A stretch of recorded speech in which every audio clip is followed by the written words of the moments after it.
My name is Professor Dan Reinstein. I'm an eye surgeon. A few years ago, my daughter Julia, in her first year at university, halfway through, was feeling tired and went into casualty and was told within a couple of hours that she had acute myeloid leukemia. Acute myeloid leukemia is one of the rarer cancers. It only comprises about 1% of all cancers in the UK. It affects mostly older people. It's mostly people in their 70s and 80s. Julia was coming up to her 19th birthday. That's about a 1 in a million chance of getting AML when you're 18. Without the Anthony Nolan Trust and all the people that work behind that name, Julia would not have been with us today. We would have lost our daughter, and our sons would have lost their sister. Everyone says, thinks that they know what it feels like to receive that news. They think they can possibly imagine it. It's much worse than that. When you have a very, very rare disorder, which has very high lethality, of course, I immediately, as a doctor myself, not in the area of hematology, but as a doctor, I looked up statistics immediately on the internet. And when I came across the fact that her mutations were really bad, and that according to the first page within Google, she had about a 25% chance of survival, it was devastating. Devastating. It was just, the world just stopped.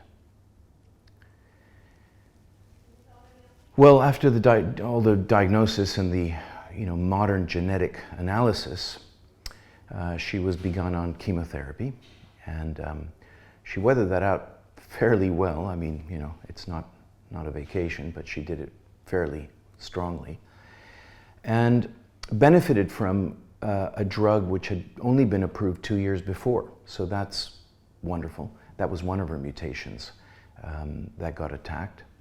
But she had a very unusual other mutation, which had very high lethality and low survival rates. So the team decided to put her through a bone marrow transplant. And most people think that that's kind of taking bone out and putting bone in. No, the bone marrow it's like blood, just very much redder, and it's much more cellular, and it's what fills the hollow cavity inside long bones, or any bones actually, lots of bones. So bone marrow is where the stem cells are that create the rest of the blood system. So your red blood cells, your white blood cells, your platelets, all of the different components that you need to have this organ called the blood attack foreign materials and bugs, coagulate so that you don't bleed out. All of those functions are done by the organ called the blood, and the blood is generated from marrow within the bones.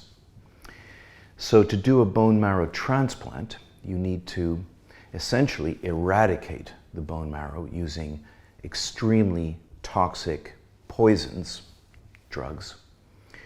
And once the bone marrow is eradicated, you have a clean system, but you have no immune system. You have red blood cells from transfusions so that you can still transfer oxygen, but you are left without an immune system. And during that small period of time, you're incredibly vulnerable to infections. And the only defense that you could have would be the external defense of using an antibiotic. And everyone knows that not all antibiotics work on all infections. So it's a terrifying, terrifying experience.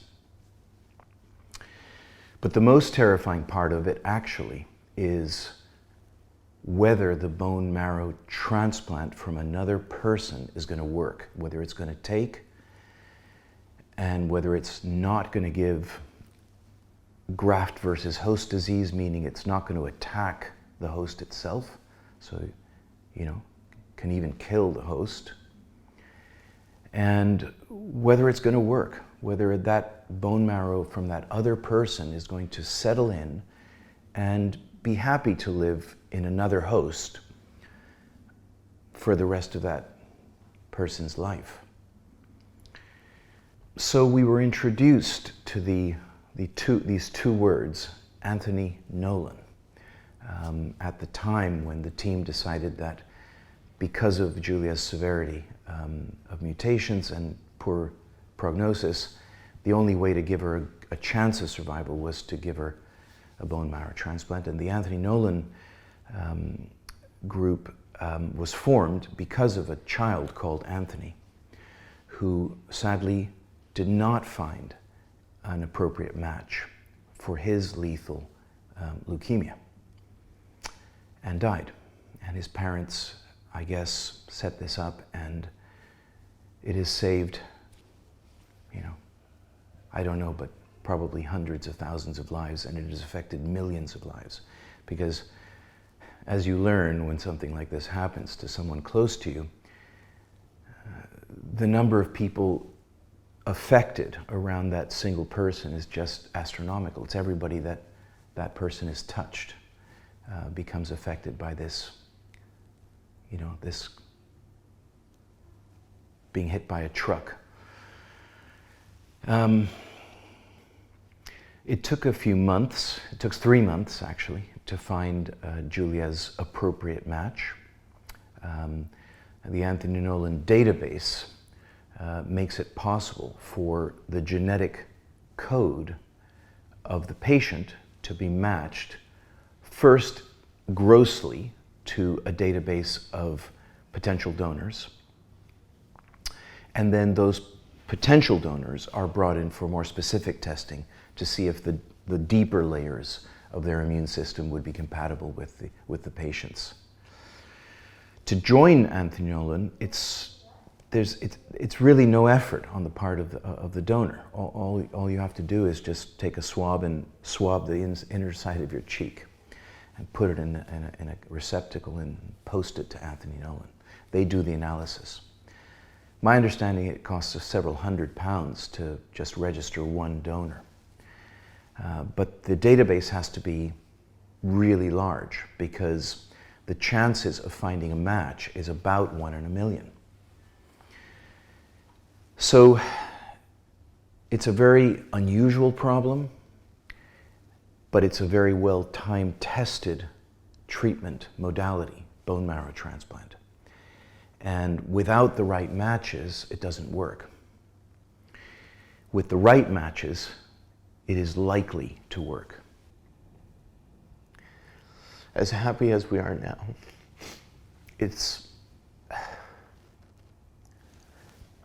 I think the pain is something that it's never going to go.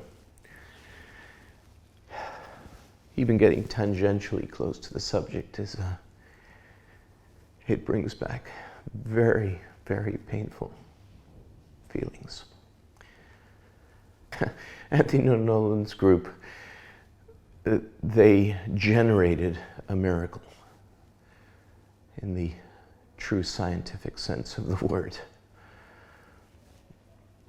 And saying that we're thankful seems such a small word to describe it.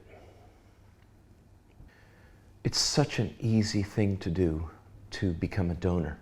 It's painless. You just send a swab in of your cheek. And if you happen to be lucky enough to be called in to save someone's life, it'll only take a few hours of your time, and it'll be just like donating blood. You'll get a cup of tea and a biscuit, and you'll save someone's life.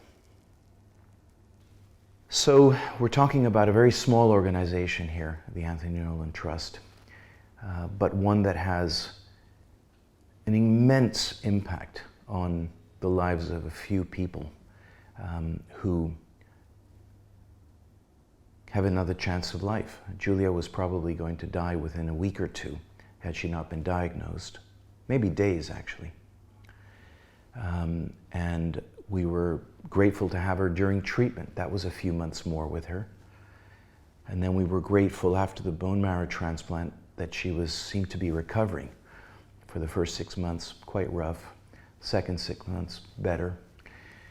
And she's been around and live and kicking and back at university for over 2 years now. She went from studying neuroscience to changing her mind to study medicine.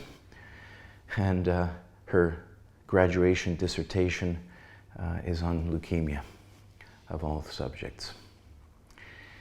Anyhow, that's our story, and I hope that it kind of gives you a personal perspective of, you know, how an ordinary person in an ordinary family can be at first hit with what can be one of the worst pieces of news you could ever hear, and then to be given this kind of hope through the organization of hundreds of people working in the background to produce a cure. And I hope that you'll find it at least reasonable, if you're within the age group, preferably under the age of 30, to register with Anthony Nolan, get an envelope, swab your cheek, and make yourself a donor.